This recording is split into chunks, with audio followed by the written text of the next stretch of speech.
Subscribe करिए हमारे channel target UP TET CTET को और बेल आइकन को दबाइए।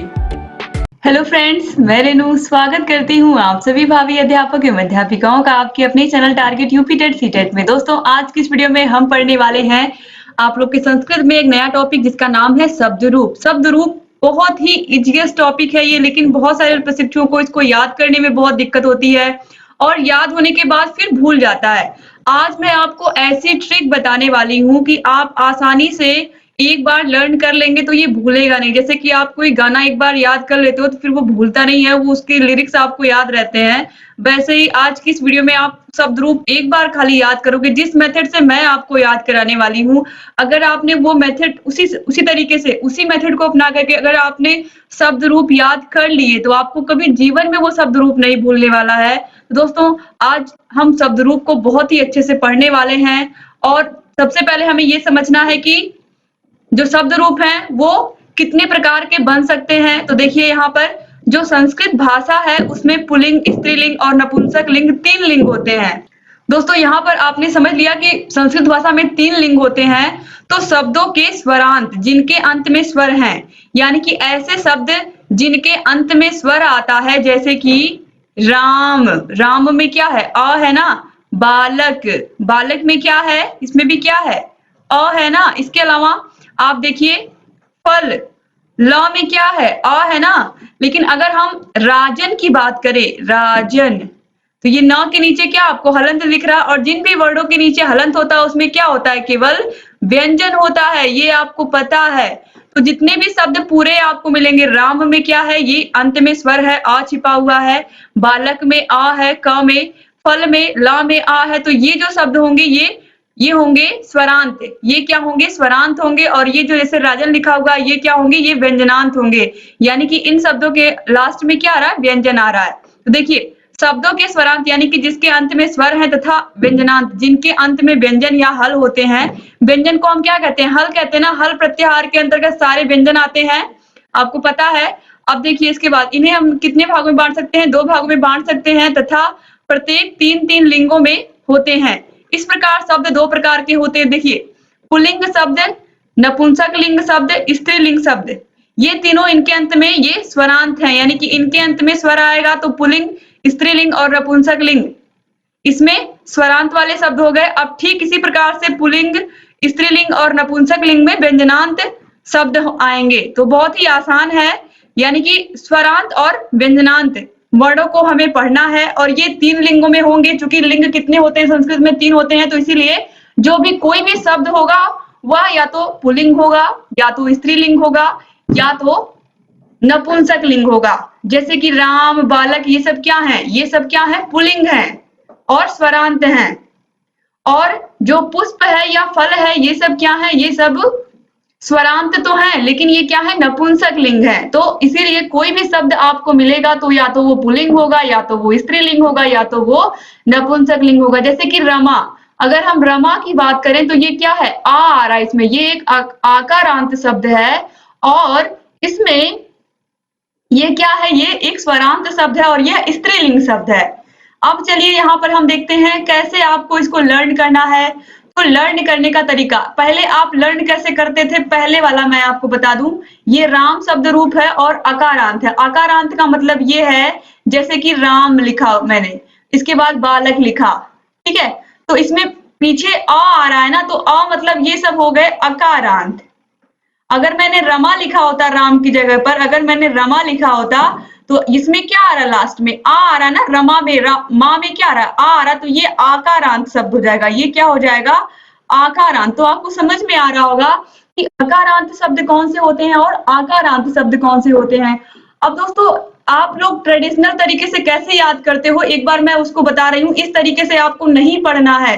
जैसे आप अब तक जो याद करते आए हो आप इस तरीके से याद करते आए हो, हॉरिजॉन्टल वे में, जैसे कि रामः रामो रामः रामम रामो रामान, इस तरीके से आप याद करते आए हो। ऐसे जब आप याद करते हो तभी आप कंफ्यूज होते हो और तभी आप भूलते हो। तो आपको ऐसे बिल्कुल नहीं याद करना है। कैसे याद करना है ये मैं आपको बहुत ध्यान से बताने वाली हूँ और बहुत ही आसानी से आप इसको याद कर लोगे। जैसे कि अभी मैंने आपको एग्जाम्पल के थ्रू बताया था, जैसे आप कोई भी सॉन्ग लर्न करते हो तो इसी प्रकार से आपको उसको लर्न करने की जरूरत नहीं पड़ती, आप सुन करके ही उसको याद कर लेते हो। बस वही चीज है यहाँ पर भी, आप जैसे मैं बताऊंगी वैसे वैसे आप लोगों को भी बोलना है और आपको भी वैसे ही लर्न करना है। ऐसे इस प्रकार लर्न करना है, एक एक वचन, पहले एक वचन लर्न करेंगे, फिर द्विवचन लर्न करेंगे और फिर हम लास्ट में बहुवचन को भी लर्न करेंगे। इस तरीके से हमें याद करना है। अब देखिए ट्रिक कैसे है और कैसे आपको, आप लोगों को जैसे मैं बोलूंगी वैसे मेरे साथ दोहराना है, तभी आप लोगों को लर्न हो पाएगा। जैसे मैं बोल रही हूँ वीडियो में, ऐसे आप चाहे जहां आप रूम में हो कहीं भी हो, आपको क्या करना है, मेरे साथ बोलना है। जब आप बोलोगे तभी आप याद कर पाओगे इसको। तो चलिए हम राम शब्द रूप को शुरू कर रहे हैं। राम क्या है, अकारांत पुल्लिंग शब्द है। अब देखिए इसको हमें लर्न कैसे करना है। यहाँ पर विभक्तियां लिखी हुई हैं, यहाँ पर एक वचन के ये सारे रूप हैं। देखिए ऐसे हमें लर्न करना है। रामः रामम रामेण रामाय रामाते रामस्य रामे राम। कैसे याद करना है, रामः रामम रामेण रामाय रामाते रामस्य रामे राम। ऐसे ही हमें लर्न करना है। फिर से एक बार आप सभी लोग मेरे साथ बोलेंगे, तो बोलते बोलते ये सातों के सातों, यहाँ पर जो आपको देख रहे हैं आप, सातों विभक्तियां और संबोधन, ये सब आपको याद होंगे। जो संबोधन होता है, जो प्रथमा विभक्ति होती है, वही संबोधन होता है। बस इसमें आप देखिए यहाँ पर विसर्ग लगा हुआ है प्रथमा में और यहाँ विसर्ग नहीं लगा हुआ है। तो आपको अगर देखा जाए केवल 7 तक ही लर्न करना है, 8 नहीं बल्कि 7 ही लर्न करना है, लेकिन हमें बोलना सबको है। रामः रामम रामेण रामाय रामाते रामस्य रामे राम। रामः रामम रामेण रामाय रामाते रामस्य रामे राम। प्रथमा विभक्ति में राम, द्वितीय विभक्ति में रामम, तृतीय विभक्ति में रामेण, चतुर्थी विभक्ति में रामाय, पंचमी में रामात, षष्ठी में रामस्य, सप्तमी में रामे और संबोधन में राम। ठीक है, अब देखिए रामः रामम रामेण रामाय रामाते रामस्य रामे राम। रामः रामम रामेण रामाय रामाते रामस्य रामे राम। इस तरीके से आप लोग कोशिश करोगे तो आपको 1 घंटे के अंदर सारे रूप बहुत अच्छे से लर्न हो जाएंगे, जितने भी अकारांत के हैं। सिर्फ आप एक को लर्न करोगे, आपको बालक का भी लर्न होगा, आपको फल का भी लर्न हो जाएगा, इसके अलावा छात्र का लर्न हो जाएगा। जितने शब्द रूप हैं जो अकारांत हैं, सब आपको लर्न हो जाएंगे अगर आपने राम शब्द रूप को केवल लर्न कर लिया। तो उम्मीद करती हूँ जिस तरीके से मैं आपको बता रही हूँ दोस्तों, आप लोग को समझ आ रहा होगा। ये एक बार फिर से, रामः रामम रामेण रामाय रामाते रामस्य रामे राम। इस तरीके से आपको ऐसे बोलना है और ऐसे पढ़ते रहना है, इसको बार बार लर्न करना है। दोस्तों बहुत ही इजी है। देखिए यहाँ तक ऐसे प्रथमा से लेकर चतुर्थी तक, पहले प्रथमा से चतुर्थी विभक्ति तक आप देखिए इस तरीके से, रामः रामम रामेण रामाय, यहाँ तक चतुर्थी हो गई। फिर इसके बाद पंचमी से रामाते रामस्य रामे राम, बहुत ही इजी है। फिर से रामः रामम रामेण रामाय रामाते रामस्य रामे राम। बहुत आसान है दोस्तों, बहुत इजी है। आप लोग मेरे साथ बोल के देखिए, आप सभी को ये 7 की सातों विभक्तियां लर्न हो जाएंगी एक वचन में। फिर से एक बार, रामः रामम रामेण रामाय रामाते रामस्य रामे राम। आप लिख करके देखिएगा, बोल करके देखिएगा, आप कहीं भी रहोगे, आप इस तरीके से इसको गुनगुनाओगे तो आपको ये पूरे लर्न हो जाएंगे बहुत ही इजी वे में।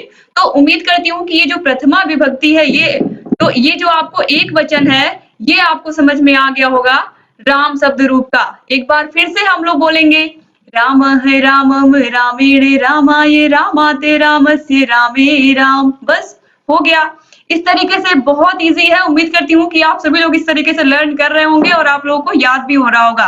तो ये एक वचन की बात हो गई। अगर एक वचन आप लोगों ने लर्न कर लिया तो द्विवचन और बहुवचन में कुछ भी नहीं है। अभी मैं आप लोगों को उसको भी लर्न करवा देती हूँ। एक वचन आपने पढ़ लिया तो फिर अब हम चलेंगे द्विवचन को पढ़ेंगे, बहुत ही इजी वे में ये भी है। तो द्विवचन में कैसे हमें लर्न करना है, देखिए द्विवचन में भी वही सारी विभक्तियां रहेंगी और द्विवचन में 2 लोगों की बात होती है। देखिए इसमें मैक्सिमम तो सेम ही है, कुछ आपको सिर्फ देख करके ही आप अपने दिमाग में बैठा लोगे तभी भी आपको नहीं भूलेगा। फिर भी हम इसको ट्रिक से ही याद करेंगे। कैसे, प्रथमा से लेकर के स्टार्ट करेंगे चतुर्थी तक। ऐसे अगर आप ब्रेक लगा के पढ़ोगे तो भी कोई प्रॉब्लम नहीं है, आसानी से लर्न रहेगा। रामौ रामौ रामाभ्याम रामाभ्याम रामाभ्याम रामयोः रामयोः रामौ। इस तरीके से यहाँ पर चतुर्थी तक हमें क्या करना है, इस तरीके से हमें लर्न करना है।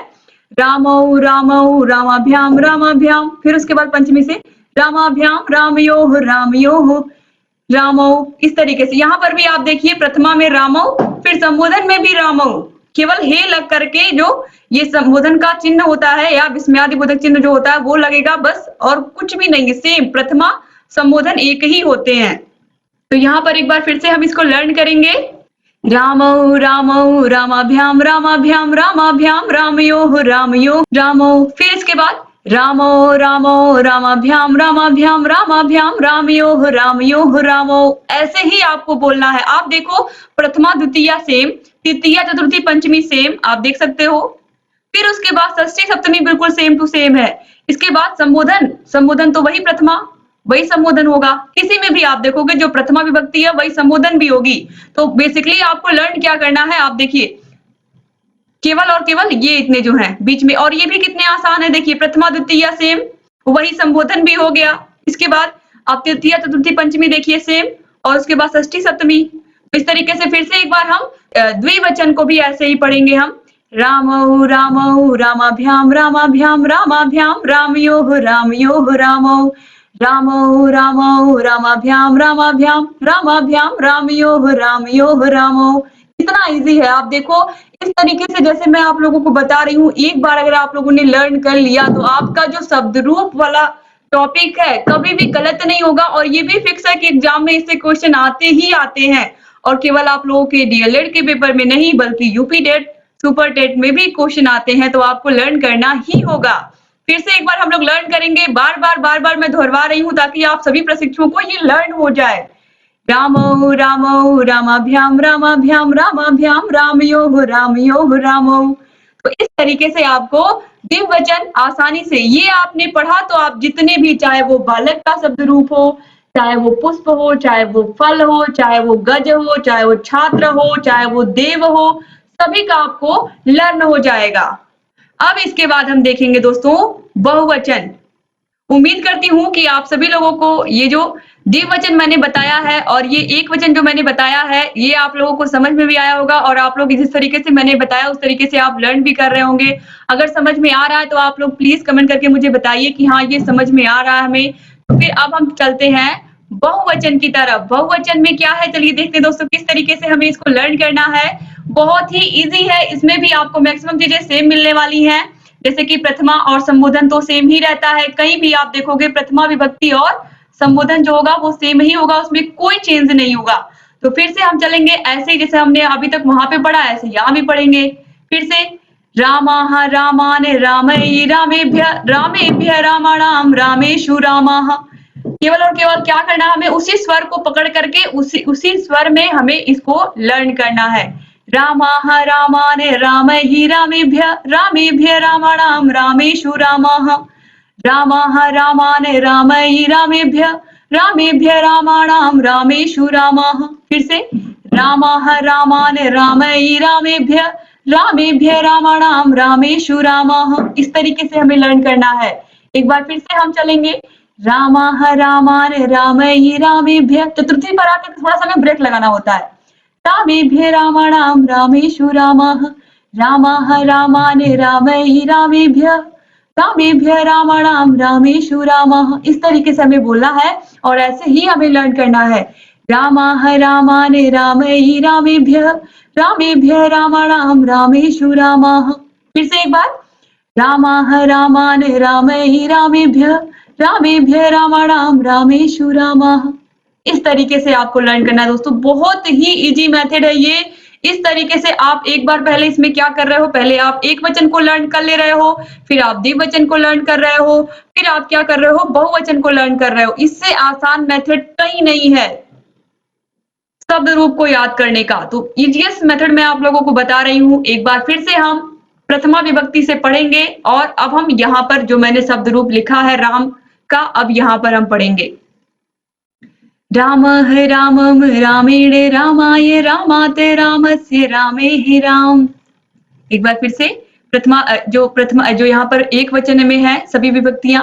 रामः रामं रामेण रामाय रामात् रामस्य रामेः राम। हमें क्या करना है, पहले एक से लेकर के प्रथमा से लेकर के चतुर्थी तक पढ़ना है। रामः रामम रामेण रामाय। फिर उसके बाद पंचमी से उठाना है, संबोधन तक ले जाना है। रामाते रामस्य रामे ही राम, रामः रामम रामेण रामाय, रामाते रामस्य रामे राम। इस तरीके से हमें लर्न करना है। अब हम आते हैं द्विवचन। द्विवचन तो सबसे इजीएस्ट होता है, इसमें आपको मैक्सिमम चीजें सेम ही मिलती हैं। जैसे रामौ रामौ रामाभ्याम रामाभ्याम। चतुर्थी विभक्ति तक आकर के हमें थोड़ा सा ठहरना होता है। रामाभ्याम रामयोः रामयोः रामो, रामौ रामौ रामाभ्याम रामाभ्याम, रामाभ्याम रामयोः रामयोः रामौ। अब इसके बाद बहुवचन। रामाः रामान रामै रामेभ्यः, रामेभ्यः रामाणाम रामेषु रामः। क्या करना हमें? पहले एक से लेकर के चतुर्थी तक, यानी कि प्रथमा से लेकर के चतुर्थी तक पढ़ना है।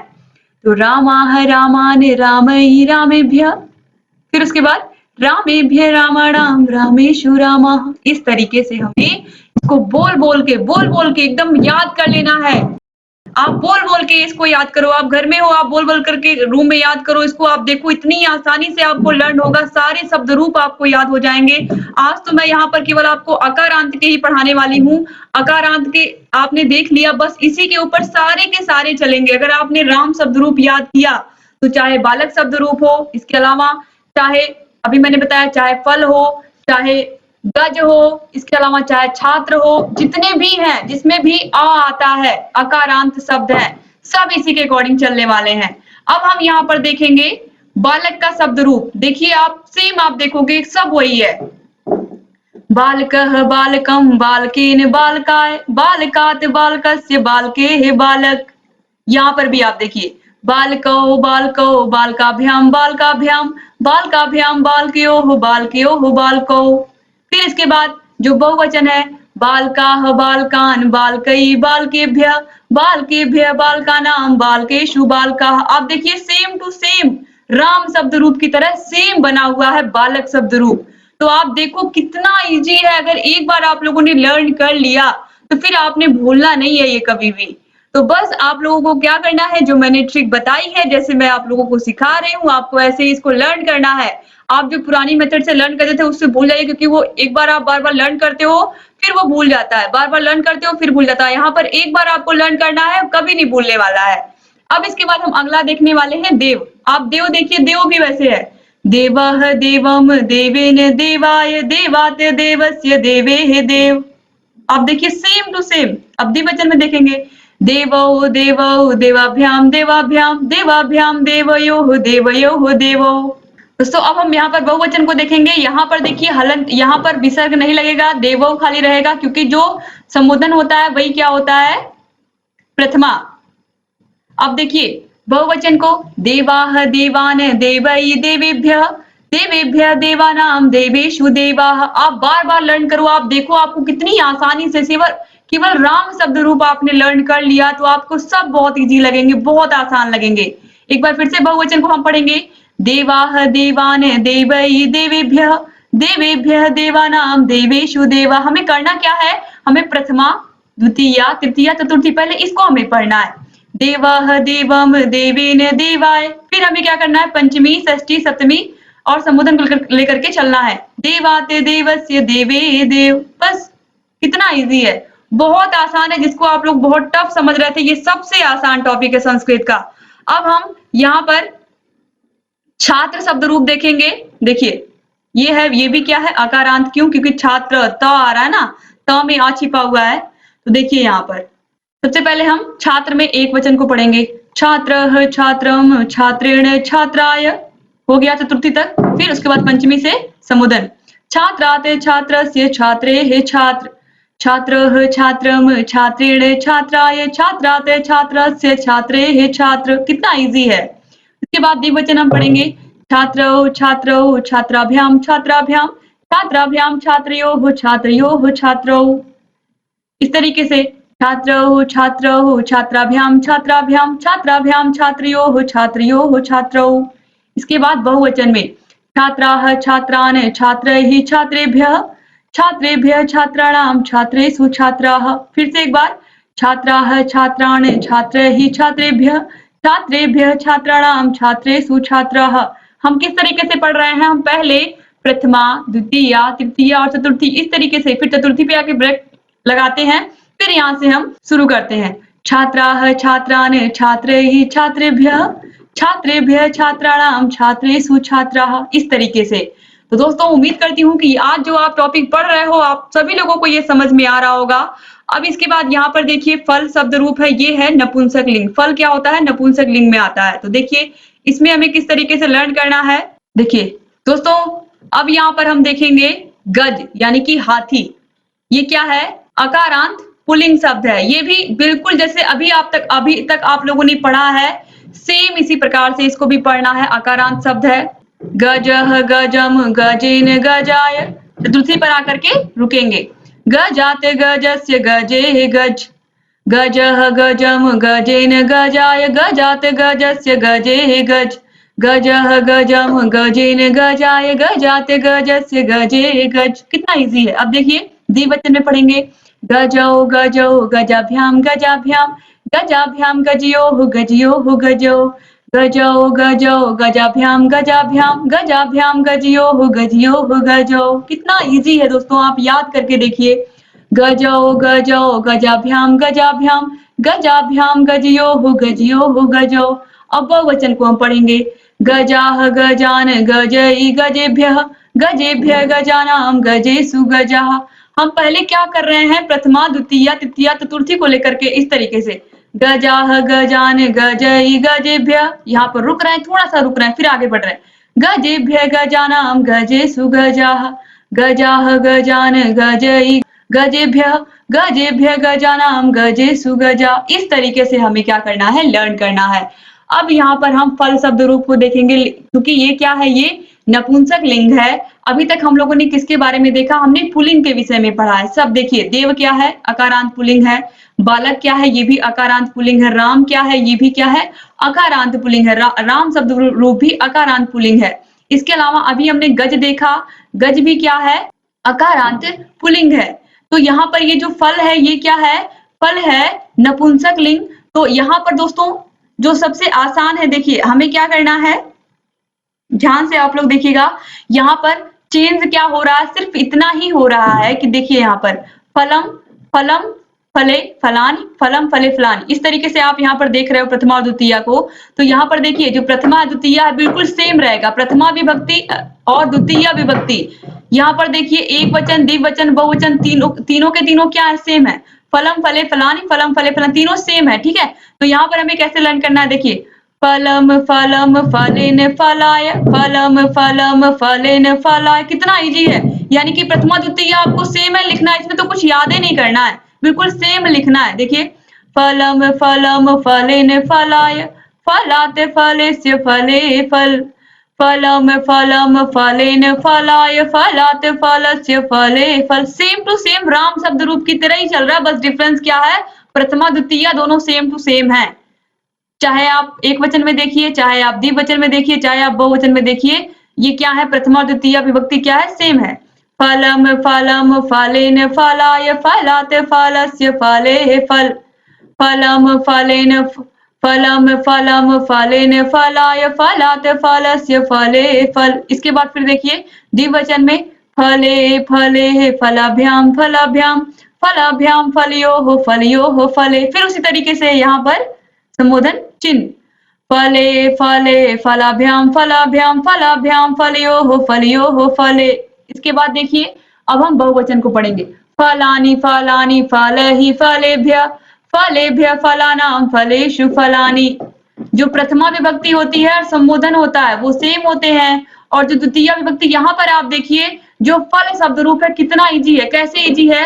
जो प्रथमा विभक्ति है, द्वितीय विभक्ति है और संबोधन है, ये तीनों सेम टू सेम है, कुछ अंतर ही नहीं है इसमें।